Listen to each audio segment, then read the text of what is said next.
Hello મિત્રો, નમસ્કાર. તો તમારું બધાનું સ્વાગત છે અમારા બીજા વ્લોગમાં. તો પહેલાં તો બધાને જય શ્રી કૃષ્ણ મિત્રો. અને હવે અમે અમારી ગાડી લઈને આવી ગયા છીએ ગાડી લોડિંગ કરવા માટે. પહેલી ટ્રીપ છે, નાની ટ્રીપ છે પણ બહુ મજા આવે એવી ટ્રીપ છે. ત્યારે અમે અમારી ગાડી રિવેસમાં લગાવી દીધી છે લોડ કરવા માટે.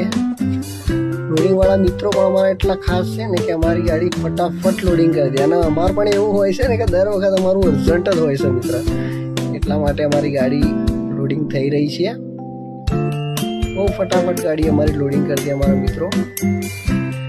ત્યારે પછી અમે નીકળી ગયા છીએ. ત્યારે વચમાં સ્વર્ણિમ એસ્ટેટ આવી ગયું. બાપુનું બહુ જ મોટું સ્વર્ણિમ એસ્ટેટ છે. આ બહુ વિશાળ મોટા રસ્તાવાળું એસ્ટેટ છે, ખૂબ મોટું એસ્ટેટ છે. અને હવે અમે આવી ગયા છીએ અમારી જ્યાં ગાડી અનલોડ કરવાની હતી ત્યાં અમે આવી ગયા છીએ.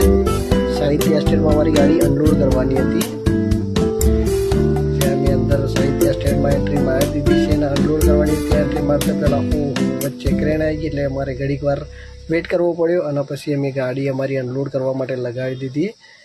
ત્યાં પણ અમારા બધા ખાસ એવા મિત્રો છે કે અનલોડ કરવામાં બહુ જલ્દી અમારી ગાડી અનલોડ કરી દેશે. અને અમારી ગાડી અનલોડ થઈ રહી છે. ત્યારે મળીએ મિત્રો નવા વ્લોગમાં.